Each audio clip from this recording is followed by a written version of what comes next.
God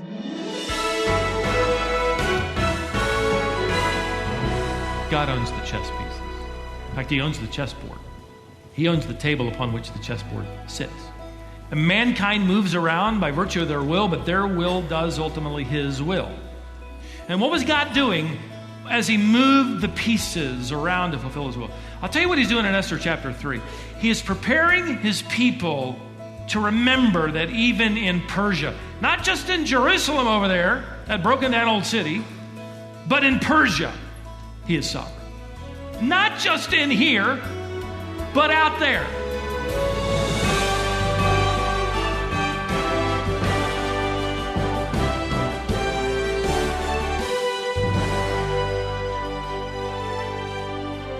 Have you ever been afraid to tell someone you were a Christian? Has the fear of losing that friend or that job or the credibility ever outweigh your desire to identify with Christ? Today on Wisdom for the Heart, we'll watch as Mordecai is faced with a similar crisis of faith. How will he respond? More practically, how will you respond? I'm glad you've joined us today. Stephen Davey is working through the book of Esther. Last time, he began a message called Family Feud. We're going to do a little bit of review and then conclude this practical message. Let's get started.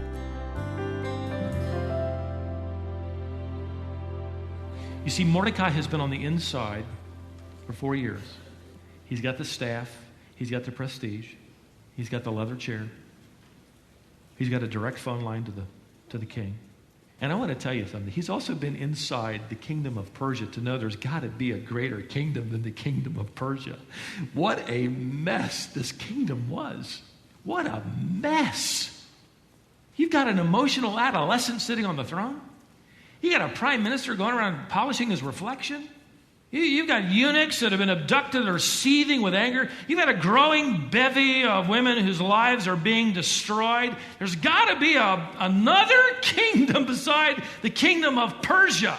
And by the way, Esther has lived with the king long enough to also come to grips with the fact that, well, she's seen the king gather another bevy of virgins. She's lived with him long enough to know that she'll never have what she wanted. Mordecai, then, for the first time in this book, reveals the secret. I'm a Jew. That's a loaded statement. In that statement, he reveals who his people are. He reveals what his heritage was. He reveals who his God is and the reverence due only to him. And he also reveals to his world, you need to know who I am. There's another, in fact, a more explicit reason given, I believe, with the use of these Hebrew verbs. Mordecai surrenders basically to the truth that to reverence anybody but God with that kind of prostration is to break the law of God. And no wonder then that J. Vernon McGee, in his wonderful little book on Esther, at this point says, I am ready to throw my hat in the air and say, hooray for Mordecai. He's taking a stand for God. He tells him, here's why, I am a Jew. Wow. Perhaps that's the kind of courage for those of us that know Christ need, where you go out into your world and you say, I am a Christian. His staff leak it to Haman, and Haman then begins to look. He hadn't noticed it before, but now he watches. Look at verse 5. When Haman saw that Mordecai neither bowed down nor paid homage to him, Haman was filled with rage. He's angry. Why the rage? You got a little man not bowing to you when you come into the office. Big deal. All the other people are. Why so much rage at this? Because of the next verse. He disdained to lay his hands on Mordecai alone. Watch this. For they had told him who the people of Mordecai were. Oh, this is it. This is all that bad blood. This is my deposed forefather. My executed forefather. My loss. And so Haman sought, the verse tells us, to destroy all the Jews, the people of Mordecai, who were throughout the whole kingdom of Hazardous. As far as Haman is concerned, this, ladies and gentlemen, is perfect. He's going to use, this is a gift from his gods. This is in his lap. This is perfect. I can use Mordecai's disobedience as an excuse to settle this family feud once and for all. And because of that, he doesn't want just the life of one Jew. That would have been easy. He could have done that night. He wants to set it up so that it begins an extermination of this people. This is an earlier Holocaust in the making. This is a more ancient Hitler. He wants to eradicate every single Jew living throughout the kingdom, which, by the way, will include Jerusalem. This is why Ezra is probably so thrilled to be the one chosen by the Spirit of God to give us this account. Verse 7, note. In the first month, which is the month Nisan, in the 12th year of King Hazardous, Pur, that is the lot, was cast before Haman. I think it ought to read about day to day, or about every day, and about every month, until the 12th month, which is the month Adar. If you skip down to verse 13, we're told that the lot will indicate the most propitious day for exterminating the Jews, was the 13th day of the 12th month. Here's what's happening. Ironically, by the way, Haman is the only person so far to seek the advice of his gods. So what he's done is he's called all the voodoo doctors into his home to cast the lot, the pur, literally the dice. The word pur is an Akkadian loan word that can be rendered stones. These are shaped like modern-day dice, a little larger, marked on all six sides. They were made of baked clay. And he's having these spiritists, these animists, cast the dice under the auspices of seeking the will of their gods to find the lucky day on which to attempt to kill all the Jews. And it just so happens to land as they work through the whole calendar. They work through the entire calendar. Not that day. No, it's not that day. Those aren't good numbers. Those aren't good numbers. Oh, there you go. That's it. That's the day. The day was the 13th day of Adar. You know why that's so significant? Because that's the day before the celebration of Passover. To the Jews, it's an incredibly significant day. Happens to be the day before they celebrate their rescue from certain death in Egypt by the grace of God who keeps his promise. Now, there's no mention of Passover. Many of the Jews living throughout the Persian Empire probably didn't even celebrate it. This is God's way of bringing the conscience of his people back to life, returning their hearts back to him. God is undoubtedly reminding the Jews of their history, which they had, for the most part, forgotten, but they're going to remember it now. You can't miss it. Listen, even though the hand of God is invisible, the grace of God here is unmistakable. This is a clear working of a gracious, covenant-keeping God. Now, the storm clouds are still going to gather, and a death warrant is going to be signed, and the law, I'll sort of overview it, but look here at the clever approach of Haman before the king in verse 8. Then Haman said to King Hazardous, "There is a certain people scattered and dispersed among the peoples in all the provinces of your kingdom.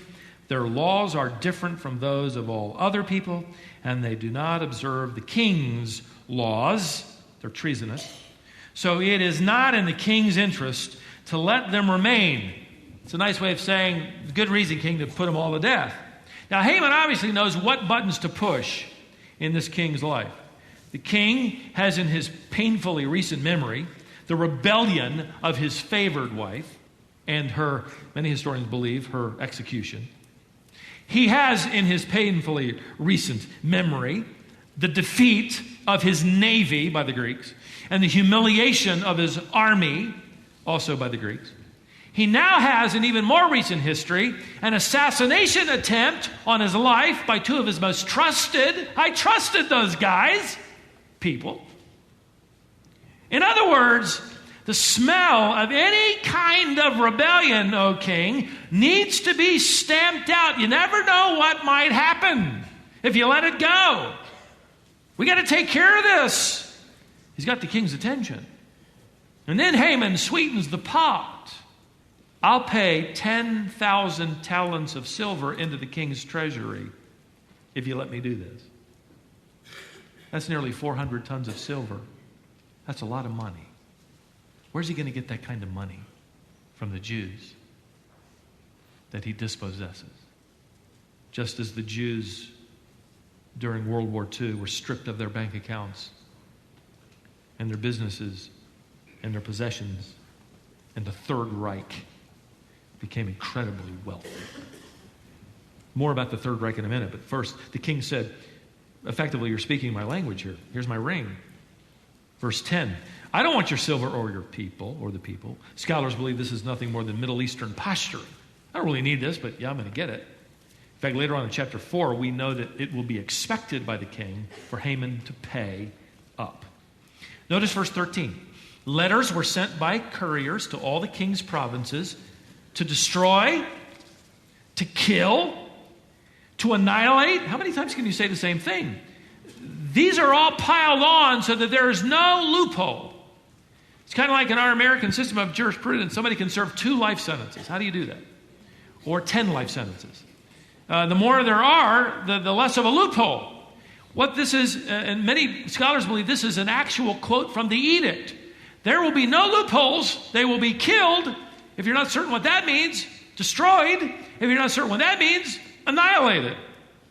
Who among the Jews? Well, let's make sure you understand that. The text says, both young and old, women and children, in one day, the 13th day of the 12th month, which is the month Adar, and to seize their possessions as plunder.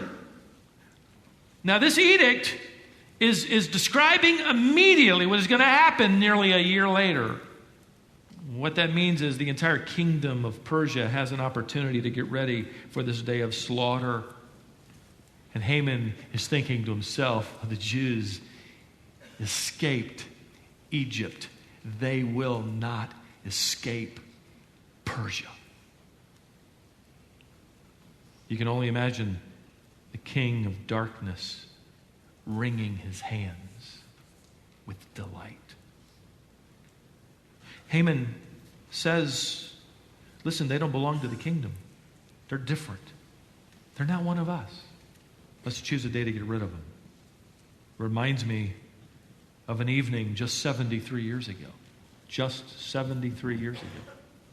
Called the Crystal Night. So named because of the uprising and the spontaneous violence against the Jews throughout Germany and Austria. It had been building. It was so named the Crystal Night because of the shattering of the glass of Jewish businesses and homes and the looting that took place. For a year or two, the Jews had been marginalized in the Western world. They're different from us. And that eventually leads to they're a threat to us. And by the way, they don't belong to this kingdom. And look how much of my stuff they've got. That's ours. Exactly what will be happening here. For a year now, the Jewish people in Persia are going to be marginalized. They're going to be treated with suspicion. Friendships are going to end quietly, quickly. Jewish businesses will dry up. The people will be avoided, suspicioned, envied, hated, and destroyed. They have nowhere to run. They have nowhere to hide. In the entire kingdom. They're different from us, king. And that's a threat.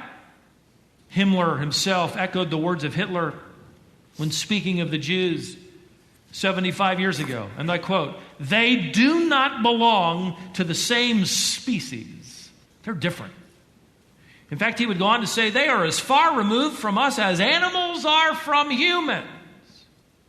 And so Hitler's troops would chant as they marched along these unthinkable lyrics, translated into English, which read, sharpen the long knives on the pavement stone, sink the knives into Jewish flesh and bone, let the blood flow freely. Where does that kind of hatred come from? Where does that kind of violence originate? I'll tell you where. It does not originate in the heart of the king of Persia. It does not originate in the heart of the prime minister. It originates in the heart of the king of darkness. That's where. Satan is the ultimate Jew hater. In fact, his last gasp, of defiance is going to take place at the end of the book. We studied Revelation for a few months, didn't we?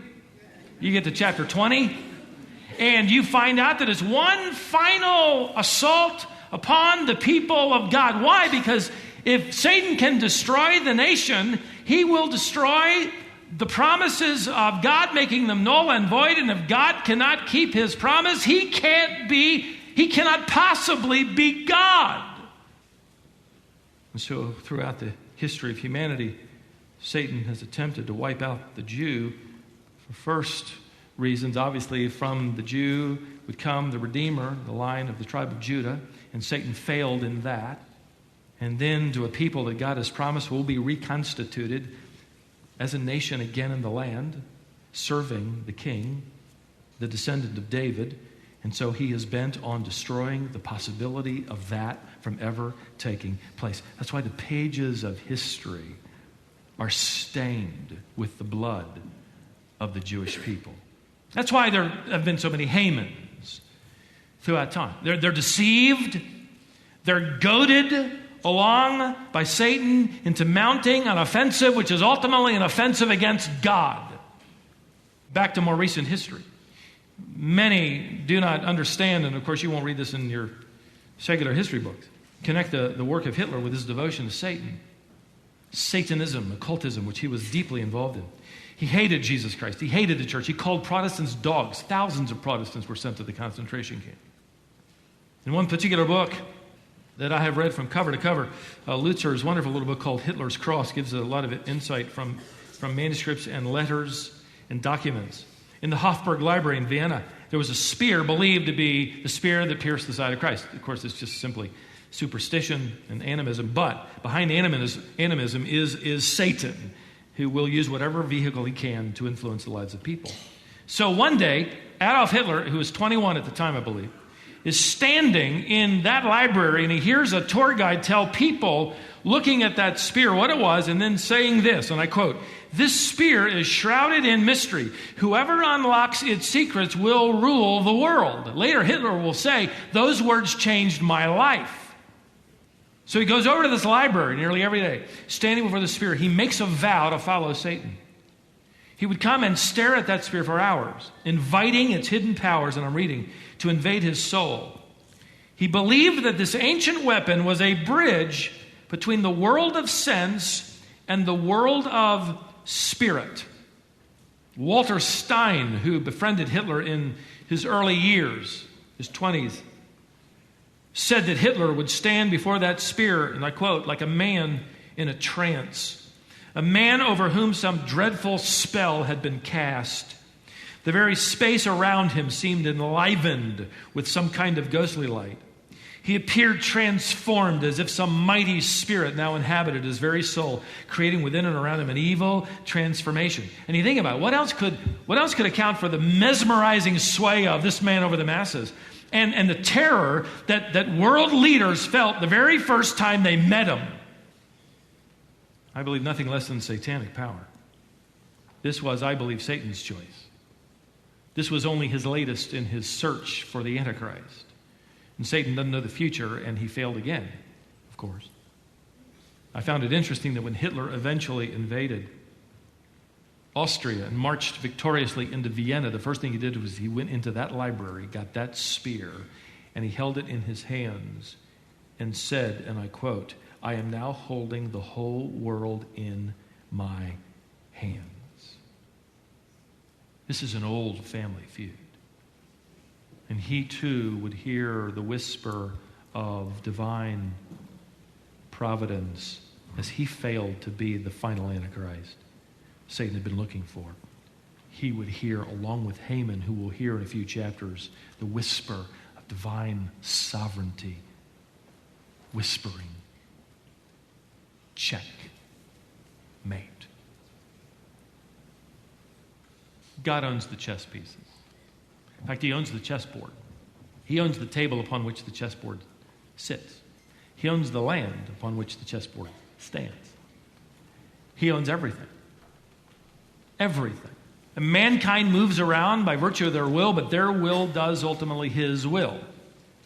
accomplishing his purposes. And what was God doing as he moved the pieces around to fulfill his will? I'll tell you what he's doing in Esther chapter 3.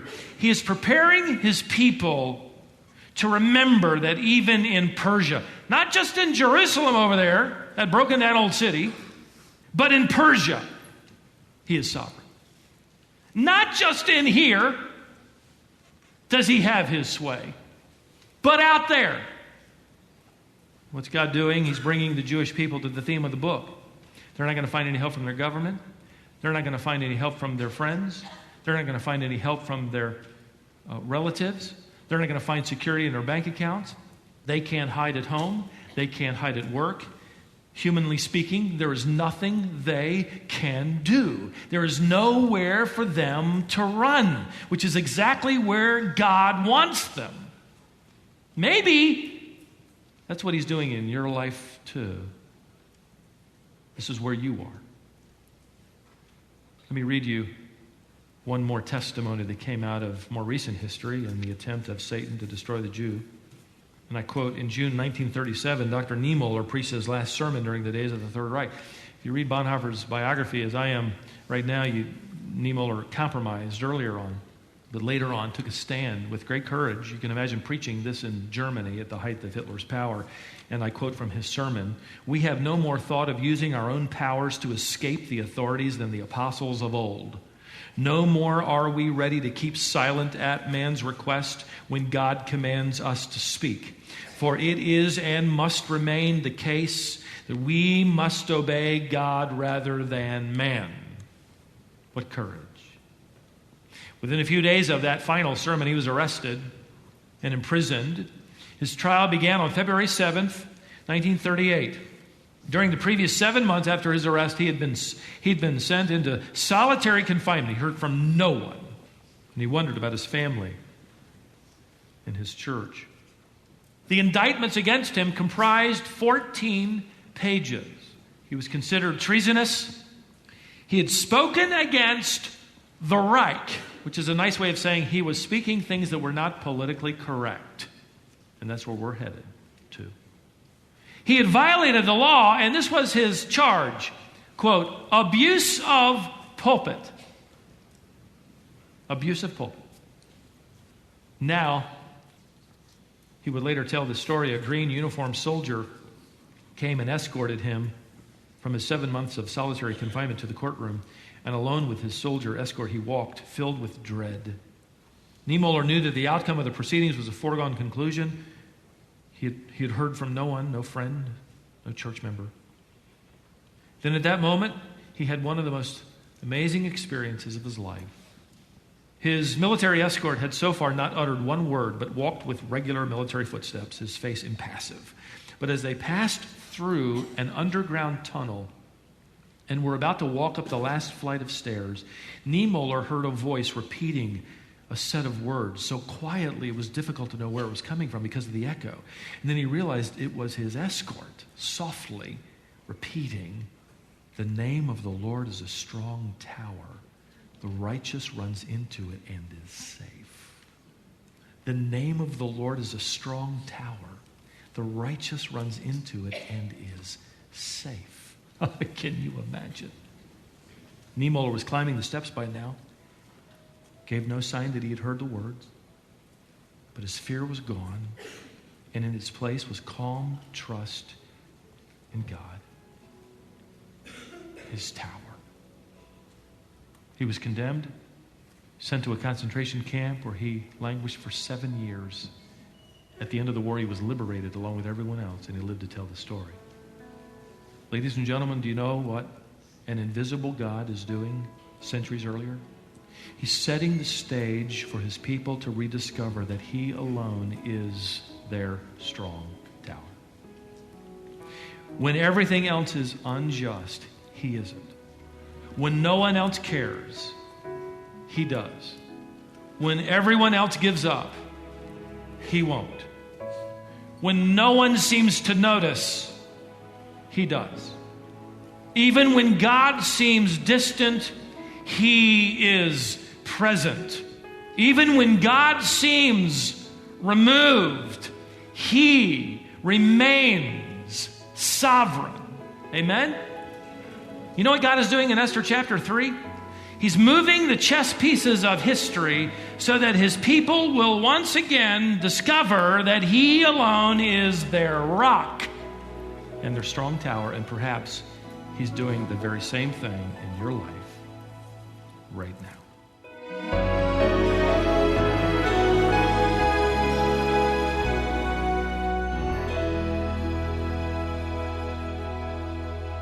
What a practical and helpful reminder for us today. You're listening to Wisdom for the Heart, the Bible teaching ministry of Stephen Davey. We've posted this and all of Stephen's teaching to our website, wisdomonline.org. I also want to mention a resource we have to help you go deeper into your study of the book of Esther. Stephen's written a book simply called Esther. We only have a limited supply right now.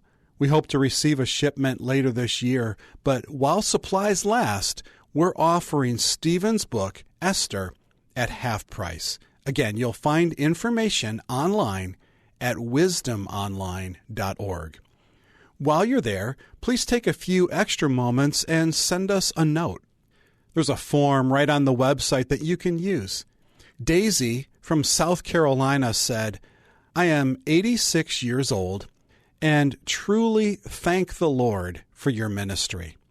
I love hearing the wonderful preaching that keeps my spirit at rest. Thank you, and may God continue to bless your ministry as you bless us. Well, thanks, Daisy. And Sherry from Florida said, thank you for the hope you bring as you share your teaching by radio. Well, thank you, Sherry. Be sure and thank your local Christian radio station for broadcasting Wisdom for the Heart. And one more, Michael and Megan wrote to say, we listen to you on the radio and through the Wisdom app and have been greatly blessed by your sermons. The way you explore the dimensions and emotional subtleties in the lives of the biblical characters is truly unique and opens up new avenues to apply the Scripture. Well, thanks so much for your kind comments.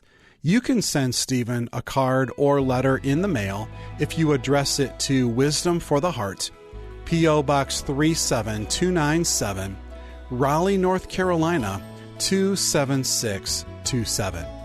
Our phone number is 866-48-BIBLE or 866-482-4253 if you'd like to speak with us. Next time, Stephen will continue through Esther, so join us then, here on Wisdom for the Heart.